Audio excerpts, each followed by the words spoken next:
Welcome to the Influenza webinar series hosted by the Human Vaccines Project. The Human Vaccine Project is a non-profit public-private partnership with the goal of decoding the human immune system to accelerate the development of vaccines and immunotherapies. Before we begin, we are pleased to announce that registration is now open for an upcoming scientific summit on the universal influenza vaccine. The meeting coincides with the centennial anniversary of the 1918 influenza epidemic and will feature prominent researchers and thought leaders to discuss cutting-edge influenza research. Spaces are expected to fill up early, so we encourage you to register soon.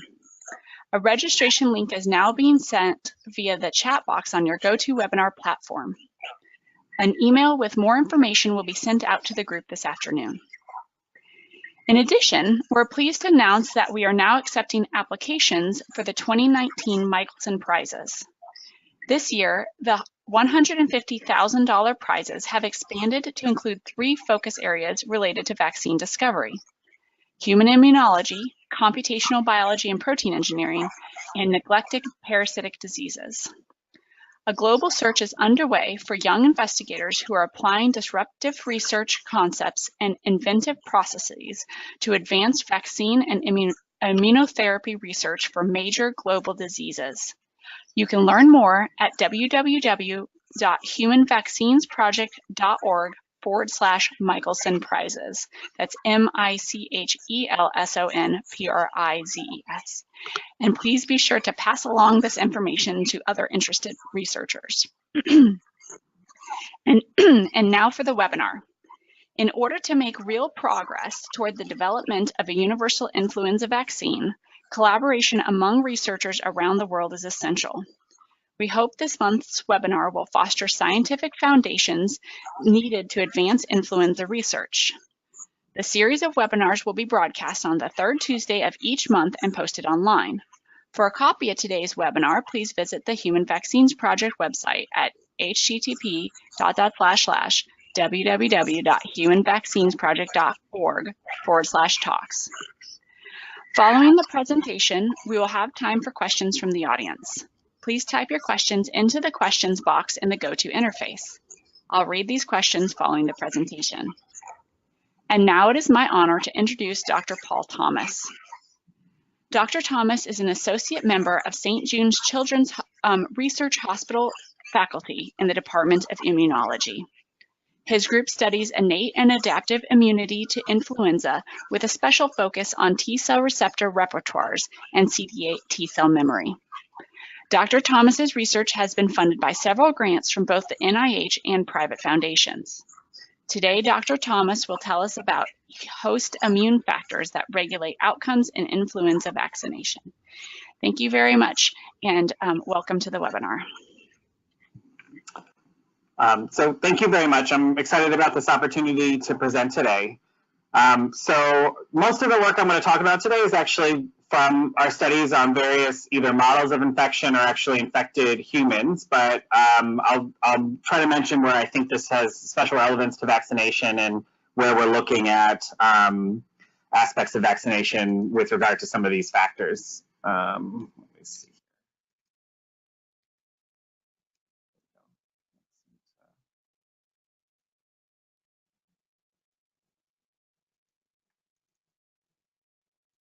I don't seem to have, let's see. Okay. So our view of influenza disease is that a number of different factors contribute to the particular outcomes that follow from an infection. And so these include things like your current immune status, whether or not you received a vaccination, various environmental factors that sort of set your baseline level of health, the type of virus that you get if you get a very severe virus, various host factors, some of which I'll talk about today, and then some host genetics that influence your immune status. And I sort of view all of these things as things that tether you to various points sort of on the edge of a cliff, and that when you get disease, you fall off the cliff, and how far you fall is determined by how well you're tethered based on these various factors. And so the first part of the talk today, I'm going to talk about various genetic factors that, or a particular genetic factor that we think influence the outcome of infection. And so a few years ago, we published a result from a collaboration with Tomer Hertz at Fred Hutch at that time that was looking specifically at HLA as a contributor to influenza susceptibility and the magnitude of the influenza CD8 T cell response. And so HLA is obviously the antigen presenting molecule for both CD4 and CD8 T cells. And here we were primarily interested in HLA class 1. And what Tomer had done was had developed an algorithm to determine what HLA alleles bound to the regions of the influenza virus that were most well conserved. And so this is plotting actually what he calls the efficiency score, so the ability to bind these conserved regions of the influenza virus for various HLA alleles against either the 2009 H1N1 or the 1918 H1N1, which, as many of you know, would share quite a great deal of homology. And there was one set of HLA alleles that were really true outliers for both of these viruses, and that was the A24 superfamily. And so this was a purely computational in silico predictive model of what HLA alleles would contribute, or would be particularly poor binders, and presumably may translate into having a poor CD8 T cell response. So in a parallel analysis, what he did was, because in 2009 there was pretty reasonable country level mortality data based on the pandemic because of the greater level of surveillance that occurred in that year, he looked at HLA carriage frequency by country and correlated it with the mortality level of the 2009 H1N1 in that country. And only one HLA actually was statistically significant in terms of its carriage frequency and the mortality levels observed across countries. And that was the A24 superfamily again. And this is the correlation. It was a R-squared of 0.37 with a p-value of 0.31. So the higher the A24 carriage frequency in that country, the more likely there was a higher mortality in that country. And so what we did in our group was we took samples from the 2009 H1N1 and looked at the magnitude of the CD8 T cell response as a function of this efficiency score that Tomer had calculated based on HLA levels. And so we just took a collection of people, measured, determined their HLA. He calculated an average efficiency score across the entire person's HLA cluster for A, B, and C. And we plotted that against the overall magnitude of the CD8 T cell response as measured by the Alleles spot assay. And there was a very nice correlation. Again, R-squared here is 0.65 with a pretty low p-value. And one thing to point out here was that this significance actually increased when we accounted for prior vaccination history, which suggests that vaccination is playing into the magnitude of the CD8 T cell response and the ability to recall the CD8 T cell response efficiently. And so this is older data that's published, but is one obvious genetic factor that could be influencing CD8 T cell responses and the immunological and clinical outcomes to influenza specifically. And so moving on from that, this specific genetic story I'm going to tell you ends up being about CD8 T cells, so I'll just preview that for you at the end. And we think has a major relevance to T-resident memory and the ability to elicit and maintain T-resident memory cells that are particularly protective during an influenza challenge. And so this started with our interest in a gene called IFIDM3. The whole IFIDM gene family is known to limit infection of numerous viruses, including influenza, dengue, HIV, West Nile, pretty much any enveloped virus. And IFIDM3 in particular has been shown to be antiviral by inhibiting the entry of viruses into the host cell cytoplasm by preventing viral fusion with cholesterol-depleted endosomes. So the TM part of IFIDM is a transmembrane protein, so it sits on the endosome and it blocks viral fusion from the endosome into the nucleus, or into the cytoplasm. And IFIDM3 had been of great interest for the flu field because of a prior history of in vitro studies that had identified it as a particularly potent regulator of influenza infectivity, and subsequent series of papers identifying a particular SNP in IFIDM3 that was associated with severe disease, again in the 2009 pandemic, and then in the subsequent H7N9 outbreaks in Southeast Asia. And so that particular SNP was called RS12252, which I'll refer to as RS122 for the rest of the talk. And it has the minor allele of this SNP, which is in yellow here, has a very high carriage frequency in Southeast Asian populations. This is from 1,000 genomes, but actually has a very low carriage frequency in Western European and Caucasian populations. So that's, again, the yellow here, so a very small frequency. But despite that, it was originally identified in a cohort of Caucasian individuals that had severe H1N1 disease following the 2009 pandemic in the UK. And this was this Nature paper here, IFIDM3 restricts the morbidity and mortality associated with influenza. And then there were some two subsequent quick follow-ups on the 2009 H1N1 in China and the H7N9 also in China, showing that individuals with this risk allele, or the minor allele RS122C, was associated with more severe disease. Several subsequent studies have failed to sustain that association, particularly in Western European populations. So the original report in the Kellum paper here suggested that this could be a splice variant because of where it fell in the gene. Subsequent analyses have shown that it doesn't appear to be a splice variant or associated with alternate splicing in the gene, and I have some data out there at the end if people are interested that I can show about that. And again, possibly because of the very low carriage frequency in these Western European populations, it's been hard to identify a subsequent association, although the association in Southeast Asian populations has been maintained quite well. So we set out to try to figure out what was going on with IFIDM3. There's clearly very strong in vitro data that it played a major role in influenza infection. There was very strong data from the Southeast Asian cohort suggesting that it played a major role, and particularly via the SNP RS122.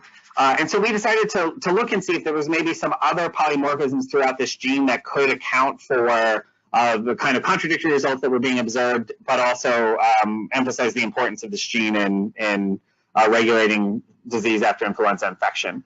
And so the approach that we took was to perform a candidate search of SNPs within the IFIDM3 locus based on ENCODE data and other data that we had available to us. First filtering on SNPs that had, a relatively high minor allele frequency, just so that we would be able to do the analysis that we wanted to do. We also then restricted ourselves to SNPs that were EQ-Tcells for IFIDM3, and so this is a SNP that's associated with the expression of the gene, and that's something that is also distinct in the analyses that I'm going to show you from RS12252. So RS12252 is not an EQ-Tl for IFIDM3, it's not associated with expression levels. And then because we were interested in trying to understand this divergence between the results coming from the Western European and Caucasian cohorts with the Southeast Asian cohorts, we decided to look for SNPs that would potentially have a differential allele frequency than RS12252, and that maybe could be in some form of disequilibrium or linkage with RS12252 that might explain some of the effects that were being seen. And after filtering on all of those screens, we ended up with two alleles, or two SNPs, sorry, RS642 and RS344. And RS642 did not look like a particularly good candidate to be a regulatory SNP for various reasons, but it had, it wasn't in a particularly interesting region of the gene. Whereas RS344 was in the core promoter and overlapped with a large number of potential transcription factor binding sites. And getting to the point of its differential allele frequency compared to RS122, this is from 1,000 genomes, the distribution of RS344. So it's the minor allele is quite common in Western European populations, as you can see here in red. Sometimes it's even the majority, so it's not even the minor allele. And in Southeast Asian populations, it's extremely rare. And so it seems to actually be really in opposition to RS122. So you sort of either have one or the other as a minor allele. And a lot of these data, though not all of the data I'm going to show, were published last year in this paper here, but I'm going to show you some of the follow-up data we've done since then. But just to go through some of the core data that were in that paper, so this is where the SNP of interest fell. So this is IFIDM3. It's on the reverse strand, and so this is the 5' end, and this is the 3' end. It's backwards from how you might normally look at it. Our SNP sits right here in the core promoter, which is also in the 5' UTR. And this is the ENCODE data showing a large number of potential transcription factor binding sites here that overlap with where the SNP falls. And as I mentioned, we screened on the fact that it would be an EQTL, but we also expanded that to look at a number of cohorts. So this is in our cohort of influenza-infected individuals here in Memphis. And this is the homozygous for the risk allele AA and homozygous for the protective allele GG and the heterozygotes. And you can see there's a nice sort of stair-step association with gene expression. This is just from PBMC's RNA levels. This is from a cohort of severely ill kids that was run out of Boston Children's Hospital. And again, you see the same stair-stepping phenomenon where the hets have an intermediate phenotype. And then this is from the Broad Phylogenetic Consortium. And this is now dendritic cells derived from PBMCs stimulated with a number of different stimuli. And again, you still see across all of those stimuli the same much lower levels of expression with what we're calling the risk allele, which is the A allele, versus the protective allele, which is the G allele. And so we wanted to look at actually associations with outcome, and we looked across 3 cohorts. And so we had a cohort that we had run in Memphis for 5 years called that we called Flu09. This was a community-acquired influenza infection. Mostly mild disease with some severe disease as characterized by the need for hospitalization at the extreme end. We rated these people based on the self-reported symptom scores, so low to high symptom scores. The second cohort was of that I mentioned previously was actually run out of Boston Children's Hospital. It was a national cohort called PIC-Flu. These are all critically ill children with no known underlying conditions. Everybody was in the ICU, and so they're really at the extreme end of the spectrum, and so they span from survival to death was our poor outcome there. And then at the other end of the spectrum, we had access to data from a challenge study from Genentech. So these were all healthy young adults that were infected with an H3N2 virus. And here we just looked for the onset of viral replication. And so we set a cutoff for delayed versus early viral replication, and that was sort of our poor versus our protective outcome. So we really have a really broad spectrum of disease outcomes here that we're looking for associations with our particular SNP, RS344. These are the data. So this is the Flu09 cohort, the Genentech cohort, and the PIC-Flu cohort. On the left for all 3 cohorts is the allele frequencies for the mild versus on the right for the severe. And the risk allele, the homozygous risk allele here is in purple, the hets are in orange, and the homozygous for the protective allele are in white. And so really you're looking for sort of an increase in purple from left to right and a decrease in white. And you can see that there is an increase in purple across all 3 groups. There's a decrease in white across all 3 groups. These were all statistically significant. The odds ratios ranged from about 2.4 to 4, depending on the cohort. A particular note in the PIC-Flu cohort, nobody that died were homozygous for the protective allele. So everybody that died had at least one risk allele. And you can, even though statistically this isn't really appropriate, you can look at the sort of proportion of risk alleles and protective alleles between the mild groups, and the mild groups here really had really different levels of disease as well, because the PIC-Flu cohort had much more severe disease as a mild group, and you can see they're already overrepresented with the risk alleles there. So this we thought was really quite strong association associations. I'm not showing you the data, but there was no associations with RS122 in any of the cohorts. But again, these were all cohorts of the West with very few Southeast Asian participants. Flu09 was majority African American, and Genentech and PIC-Flu were either majority or wholly Caucasian.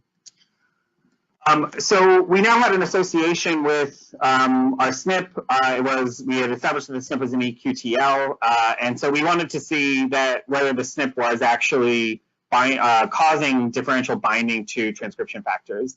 And because it fell in the core promoter and seemed to be in this region of potential binding to a large number of transcription factors, it seemed like a good hypothesis. And so we ran EMSAs, so gel shift assays, either with a probe containing the risk allele A or the protective allele G, and in a number of different cell lines with increasing concentrations of the probe. You can see across these different concentrations, the G allele, which is the protective allele, always bound more total proteins. So this band up here is darker versus the band in the A lanes. And then we could do something called a WEMSA, which is where you run an EMSA gel shift assay, and then you blot for the particular proteins that are present in the band. And so this is blotting for IRF3, which is a known inducer of IFIDM3 and of the whole interferon response pathway. And there was significantly more IFIDM3 binding to the G allele than to the A allele. But the one protein that we found that bound more to the A allele than the G allele was this protein CTCF, which bound significantly more to the A allele. And so this is by WEMSA. And then we could also just take the probes and add purified CTCF that we made and look and see whether or not it bound more. And even in that system, purified CTCF bound to the A allele more than to the G allele. And so we were very excited about this because CTCF is really a master regulator of transcriptional activity because it's an organizer of chromosomal structure. And so in particular, CTCF is responsible for forming what are called topologically associated domains. And so it binds to itself and creates these little microdomains by DNA looping. And so you can imagine if this is a chromosome, each of these pinch points here represent a CTCF binding site, which will loop around and bind to itself so that all of the genes within that region, and this is basically just showing a correlation plot of the genes within that region, are correlated with each other in terms of their expression level. It doesn't mean that they are all up or down at the same time. It just means that their regulation is correlated. So a move in one will be reflected by a move in the other, either up or down. CTCF has been studied extensively in cell biology and in cancer cell biology, especially because the destruction of a CTCF site or the removal of the CTCF site changes the chromosomal architecture and actually the long-range regulation of all the genes within that topologically associated domain. And so that's represented here. We have these two CTCF sites here in this particular individual. And if you mutate one of them, what happens is you destroy this little micro tad here, and it just merges with the larger domain, and you have this much larger region of sort of overall lower correlations, whereas you maintain this, this region on the right here that's highly correlated. And a point I want to mention here, which is sort of counterintuitive from how you may think about gene regulation, is that CTCF binding is inhibited by methylation. So CTCF it won't bind to a methylated site, and so the methylation of a site is sort of the equivalent of knocking out a CTCF site and potentially opening up one of these TAD domains. So we wanted to look and see if we had evidence of this TAD-like structure in individuals with a binding site for CTCF, which is that risk allele, versus individuals that we think are missing a binding site for CTCF, which is the G or the protective allele. And so here we're looking at individuals that have one of the risk alleles, and you can see we're looking across the whole IFIDM3 region. So our SNP is essentially right here in the promoter of IFIDM3, and we're looking both upstream and downstream of the SNP, really quite a long way away, so several hundred kb away, encompassing all the genes in that region. And then we're looking at the same genes over here. And so this is just a correlation plot of looking at in these individuals whether or not the gene expression from PBMC's just RNA-seq data are correlated at long range. And you can see there's these sort of microdomains where genes that are really close to each other, sort of on the diagonal, are correlated with each other. But genes that are really far away from IFIDM3 in particular are not correlated with IFIDM3 expression. If we now look in individuals that we think are missing a CTCF binding site, so they're the equivalent of this group here where the TAD has been disrupted and you've just merged into this sort of superdomain where you now allow for these longer range interactions because you formed this much bigger loop. That's the homozygous individuals over here for the protective allele. And you see all of a sudden in this group of individuals, we now have really a large number of long-range correlations, and they can be positive or negative again. It doesn't matter the direction that they go. It's just that they are correlated with each other, particularly for IFIDM3. And so we're looking at genes that are now 200 to 300 kb away that are now correlated with IFIDM3 gene expression, in addition to maintaining this large local group of gene expression. And there's a lot of interesting genes in here. So there's some innate immune genes, NLR, P6. SIGR is a cofactor for toll-like receptor binding, and B4-GALA-T4 plays a role in the glycosylation of the respiratory epithelium. So there's potentially pleiotropic effects of changes in gene expression at this locus beyond what we think IFIDM3 is doing on its own. And so I mentioned as just as a placeholder in your mind that CTCF binding is inhibited by methylation. And actually, so in addition to, we think the G allele being a poor binder for CTCF, which we showed in the gel shift assays and the WEMSA assays that I showed you earlier, the G allele introduces a CpG motif that could be methylated. So this is a potential methylation site. It hadn't been established as a methylation site previously, though.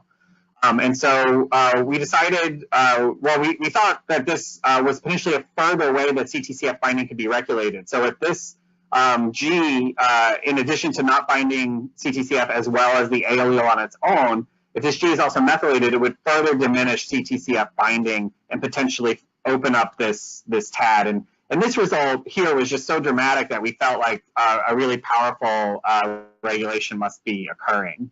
And so we decided to look in collaboration with Ben Youngblood's lab, who's an expert in DNA methylation, as to whether or not the G allele really did introduce a functional CpG site and whether it was actively methylated in relevant cell types during influenza infection. And so to do that, we first went back to our in vitro assay. This is adding the purified CTCF again, where we're using a methylated probe or an unmethylated probe. So this is the unmethylated A probe, methylated A, the G probe, and the methylated G. So there are two other CpG sites in the probe that we're using. And so even though we get rid of one of the CpG sites in the A, with the A allele, there's still two other sites that can be methylated that are potentially disrupting CTCF binding here. The G allele binds less actually than even the A methylated allele, and then the G methylated allele binds the least of all. And in thinking about this, we decided to start looking at what cell types we thought this would be most relevant in. And initially we were focused on epithelial cells and monocytes as potentially the most relevant cells in the early infection period in the lung. But there was this paper in 2013 on IFIDM3 in the mouse model from Linda Joaquim and Jose Villadongos that had shown that IFIDM3 in the mouse model seemed to play a particular role in protecting memory CD8 T cells and specifically resident memory CD8 T cells in the lung during secondary infection with influenza virus. And this just shows that in the bowel and the lung, if you knock out IFIDM3, there's a real survival disadvantage here between IFIDM3 high and low cells that's not actually present elsewhere in the animal. And so they hypothesized that this had to do with the ability of the virus to infect cells infected with, to infect CD8 T cells that were resident in the lung. And if IFIDM3 was present at high levels in the CD8 T cells, it would block that infection and help the CD8 T cells maintain their function. And so in addition to epithelial cells and monocytes, we looked at CD8 T cells as potential regulators of methylation at this locus. And so this is the data. Again, this is in collaboration with Ben Youngblood's lab, where we looked at monocytes, differentiated normal human bronchial epithelial cells, and we're looking at individuals that are heterozygous or homozygous for the G allele, and looking for methylation at the RS344 site, which is this true site here in blue. And actually, the only cell type in which we were able to observe significant methylation wasn't CD8 T cells. And in addition to observing methylation at this site, we found that it was dynamically methylated during the differentiation of naive T cells into effector memory T cells. So there was a big increase in the methylation at this site as T cells differentiated into effector memory T cells. So this was pretty exciting to us, and so we went and looked at CD8 T cells specifically by Western blot to see if IFIDM3 levels were associated with, actually to see that it was expressed, first of all, at high levels in humans, and whether it was associated with genotype. And you can see at the protein level, we still get that sort of stair-steppy effect where homozygote risk allele have the lowest level and homozygote protective allele have the highest level of expression. That's just quantified here.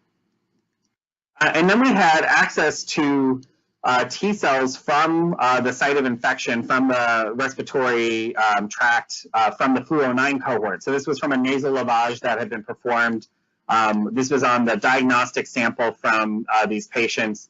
And we just looked at the association between CD8 T cell number and frequency and genotype at that diagnostic time point. And individuals with that were homozygous for the protective allele had significantly more CD8 T cells in the respiratory tract than those that were heterozygous. And we didn't have enough individuals that were homozygous risk allele to look at them. These were both highly statistically significant. And this was the only cell type we saw this association for. So we also looked at CD4 T cells, and we looked at neutrophils, and there was no such association. What I've shown you in this first part is that genetic variation at the IFIDM3 locus correlates with influenza outcome and really suggests an important role for lung-residing CD8 T cells and protection. And this is all I want to emphasize in older children and adults. And the broader IFIDM3 locus is differentially regulated across ancestral populations. And so we think that, you know, this difference between the studies that have been showing an association with RS122 and our studies that showed a very strong association with RS344 might have something to do with differential chromosomal organization really mediated by CTCF across these different ancestral populations. And so to look at this, we've been collaborating with Douglas Higgs in the UK to form Capture-C in individuals of diverse ancestral lineages with different genotypes for RS122 and RS344 at the IFIDM3 locus. And we've been performing this assay called Capture-C, which is a way of looking at chromosomal structure. For the sake of time, I'm not going to go through the method in detail, but the way to think about it is that you pick a vantage point in the genome, and in this case, we're picking the promoter of IFIDM3, and you look out from this vantage point and you look at associations, chromosomal associations at long range at a number of different sites across the genome, and you can pick several hundred sites that you look for. And using next generation sequencing and basically a chip type approach, you can then sort of recapitulate the chromosomal structure from that vantage point. And so we've done this now for individuals that are divergent for RS344, so either the A allele or the G allele. And what you get are these tracks that look at chromosomal associations. And so again, up here is IFIDM3, up here tiny on the reverse strand. So our SNP is basically right here. So this is our vantage point. And we're looking at the track for the A allele. So these are the long range and short range interactions from this vantage point, whether you have an A allele or a G allele. And this is the difference between them. And what you can see is there's these regions that are actually quite different between them. And I'm highlighting them here, where there's more interactions either with the A allele or with the G allele. And we're going to blow that up here. And one particular interaction is actually this interaction here, which is much higher in individuals with the A allele, is with an interaction well upstream of the gene in an intergenic region that's a putative enhancer. And so this is the region that is having much higher levels of binding in the A allele than in the G allele. And interestingly, right here, you can see CTCF is binding in this region. And so we think this may be one of the sort of microtads that's formed in the presence of the A allele rather than in the G allele. And this structure, we think, is really unique to individuals with Western European Caucasian ancestral history rather than those with a Southeast Asian history. Okay, so that was a genetic factor that we think contributes to the burden of disease, and that we think is really critical to think about in terms of vaccination for vaccination approaches that are using attempts to drive resident memory generation. And so our data suggests that individuals that have the risk allele are not going to be able to form protective resident memory populations that will efficiently control infection compared to those with the protective allele. And so it's something to consider both in trials and in targeting populations. So in the last about 10 minutes here, I just wanted to quickly go over a cell population that is frequently ignored, has been completely ignored from a vaccination perspective, and these are studies that are ongoing now in the lab. The data I'm going to show was just published today in Immunity, and it has to do with a different host factor that we think contributes to differential regulation of the immune response to influenza, and that is age. And age specifically regulating the type of immune response that's able to be mounted. And so the cell type that I'm going to be talking about for this second part here is the gamma delta T cell. And gamma delta T cells are formed very early in development. So you are born with a fairly full complement of gamma delta T cells. They have a much more restricted repertoire than alpha beta T cells, which are the T cells we're normally talking about, and I just spent the first 2/3 of the talk talking about. And they're thought to play a particularly important role in infants and neonatal individuals. They have an innate-like property in that they're able to respond very quickly to infection.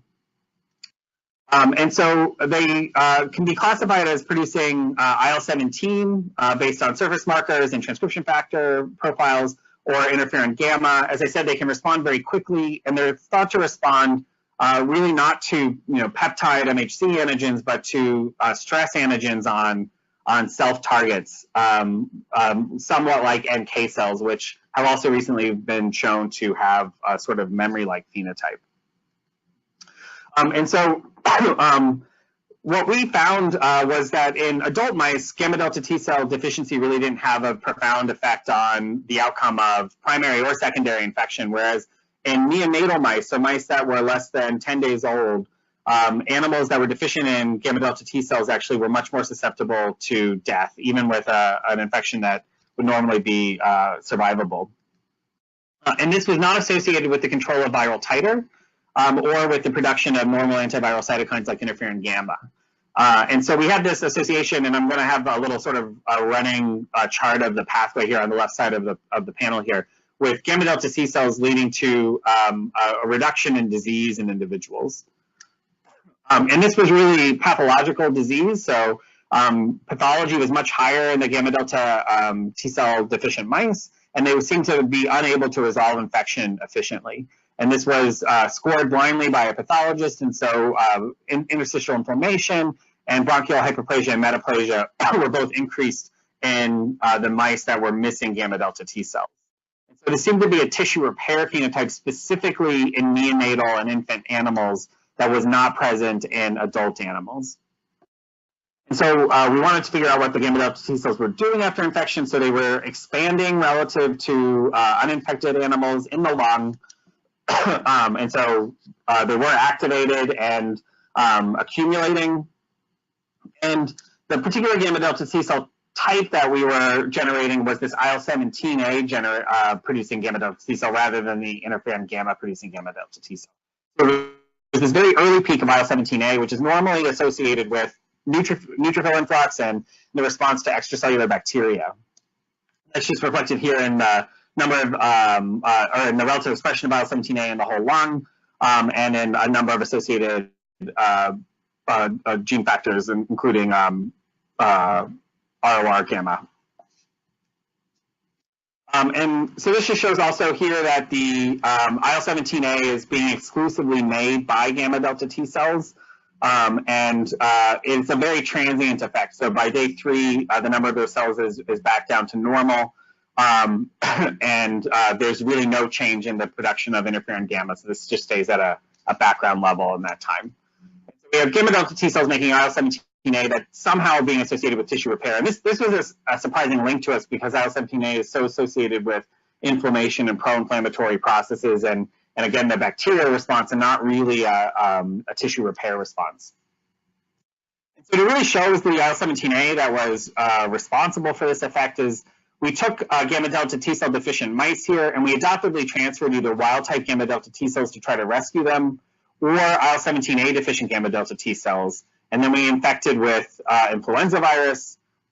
We looked at outcomes and we were able to rescue animals with adding the wild type gamma delta T cells, but we were unable to rescue animals that we just added IL-17A knockout T cells to. And I don't have it on this graph and I should, but our mock transferred mice are down here with the IL-17A knockout cells. So it seemed that the IL-17A was really the primary factor that was leading to the protection of and this promotion of tissue repair.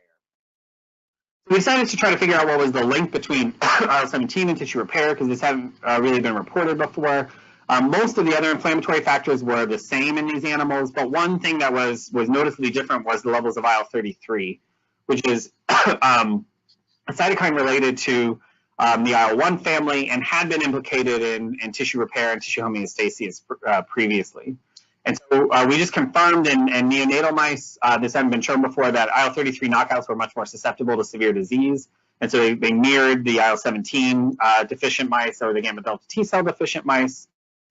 And in the absence of IL-33, we thought that from previous reports from David Artis and other individuals, there was an association between IL-33 and amphiregulin, which amphiregulin is an EGF growth factor that can directly influence the epithelial cells to divide and repair themselves. And so we thought this might be the ultimate link to the production of a restored lung function.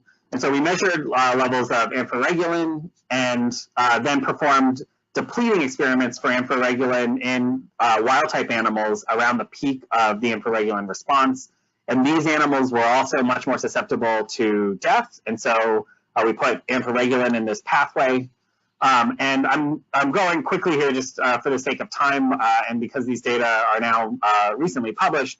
But we actually were able to show that IL-33 directly led to the enhancement of amphiregulin production through the recruitment of ILC2s and Tregs, but really more the ILC2 effects. And so each of these are direct mechanistic links in the production of this tissue repair response. And right about the time that we completed our studies, this pathway of IL-17 to IL-33 to ILC2s to amphiregulin to tissue restoration was identified in a very different system in fat homeostasis by Lydia Lynch's group in a Nature Immunology paper that came out earlier this year.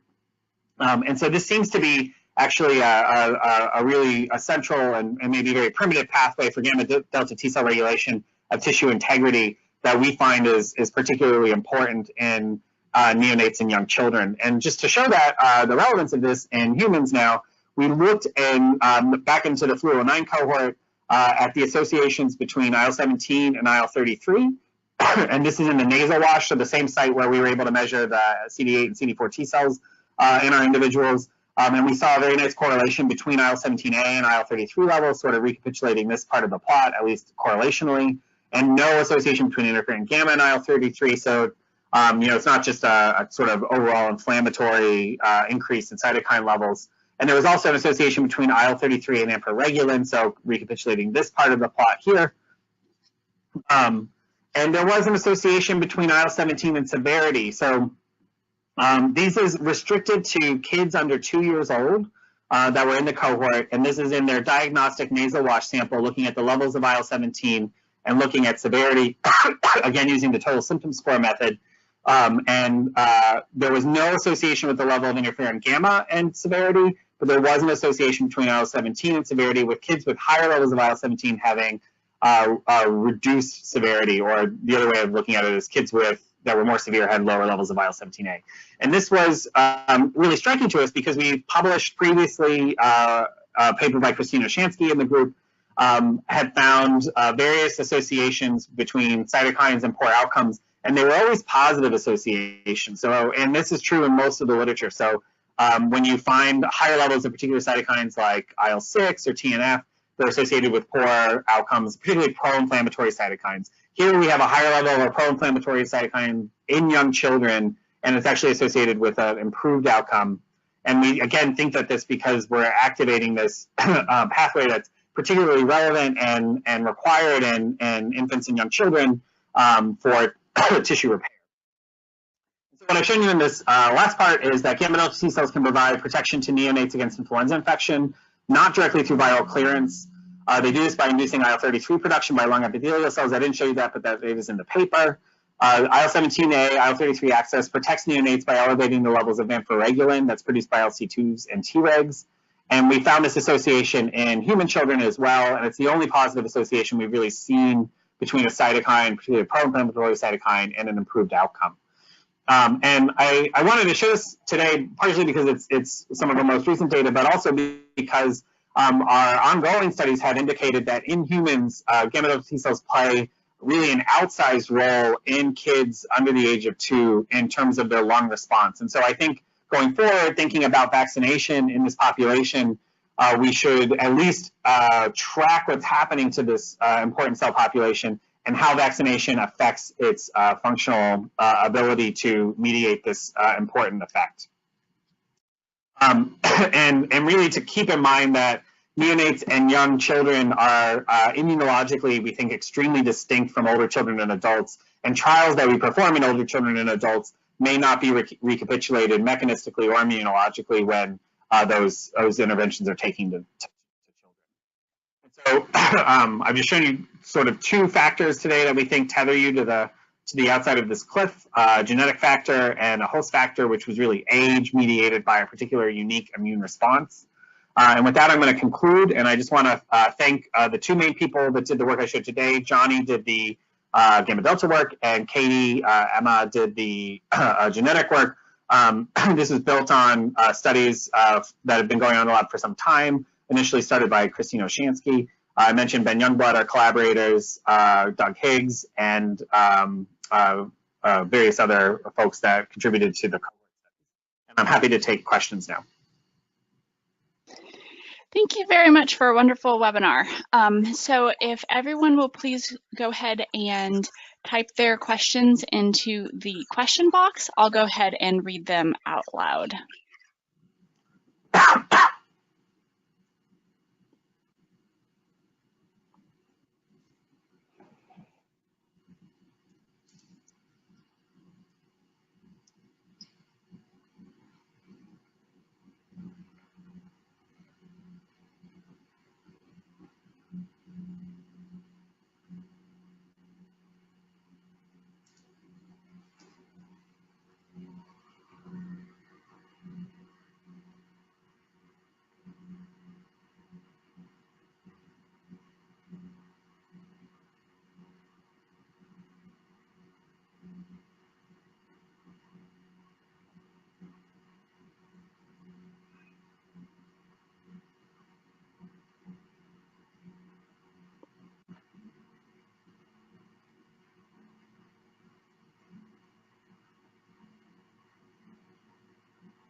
All right, we have our first question.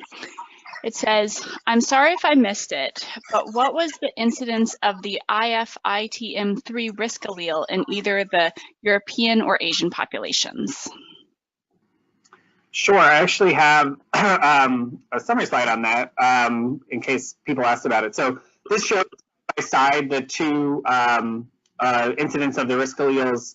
The RS122 that's been associated with risk in the Asian subpopulations. The risk allele here is G. It's usually reported as C, but it's on the reverse strand.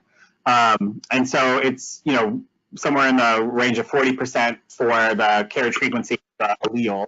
homozygotes are going to be a smaller proportion than that. There's some interesting things in this population as far as some of these alleles being out of Hardy-Weinberg. But it's extremely rare in the European subpopulations. In Great Britain, it was less than 1%, and that's where the Everett et al. Study was performed. And that's really in direct contrast to this 344 allele, which is extremely rare in the Asian subpopulations, but is very common in the European subpopulations, where actually the risk allele here is A or T, and in these three populations, it's actually in the majority.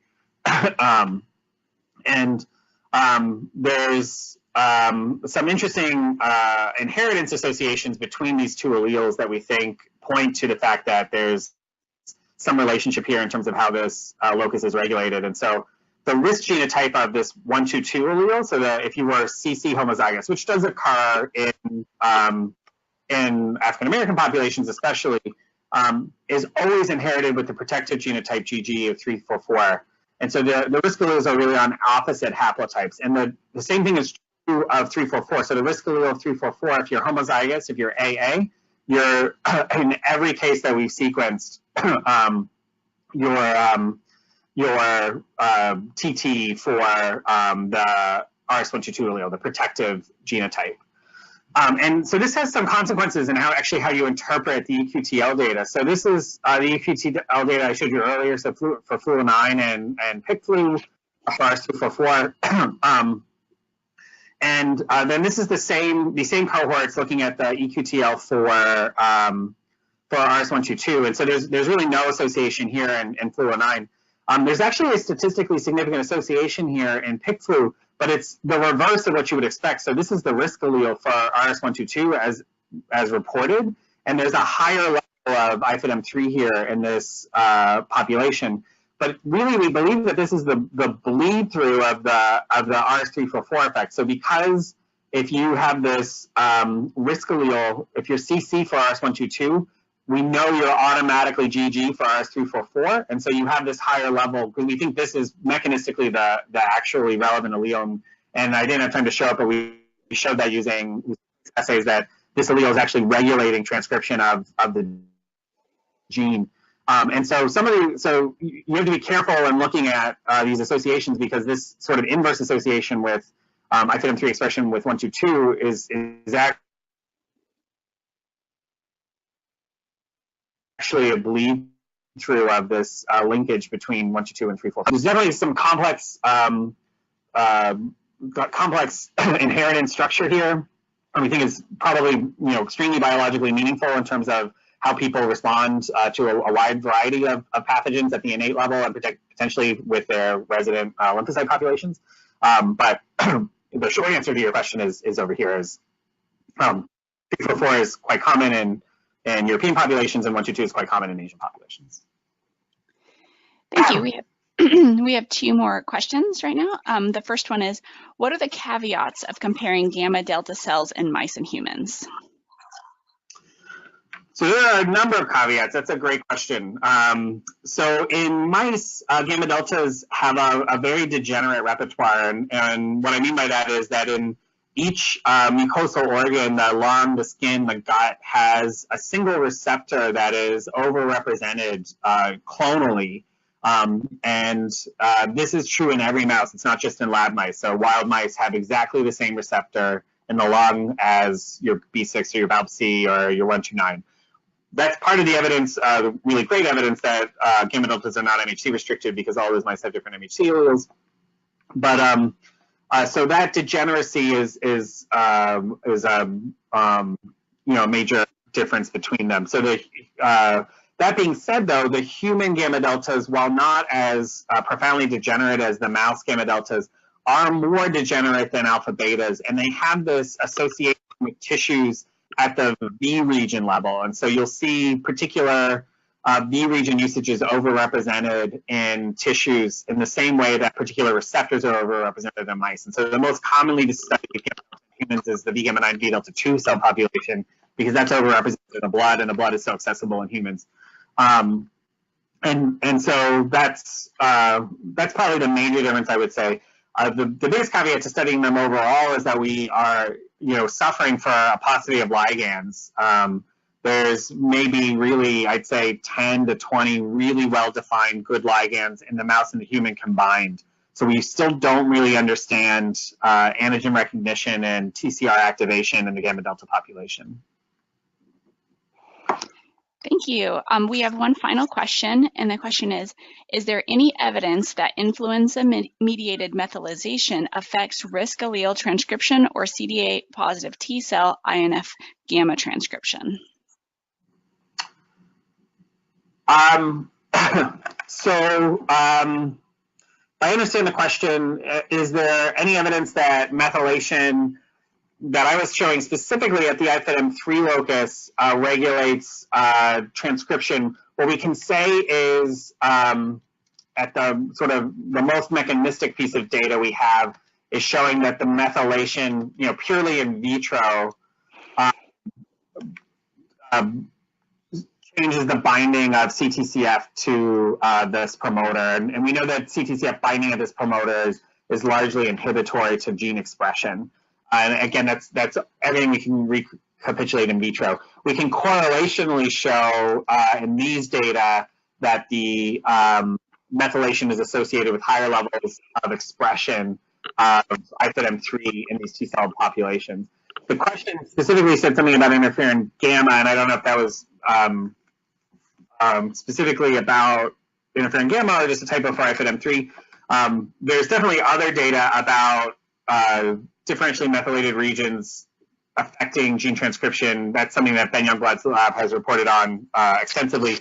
In general, methylation has been causatively shown to be suppressive for most genes. Here, we're showing methylation as being activating because it blocks a suppressor, so it's a double negative.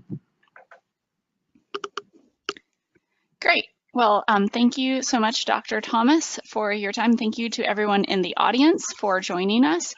I just wanted to say as a reminder, our next webinar will be on Tuesday, October 16th. Dr. Scott Hensley will be presenting from the University of Pennsylvania on the immune history of and influenza virus susceptibility. So thank you again, Dr. Thomas, and thank you to everyone for joining us today.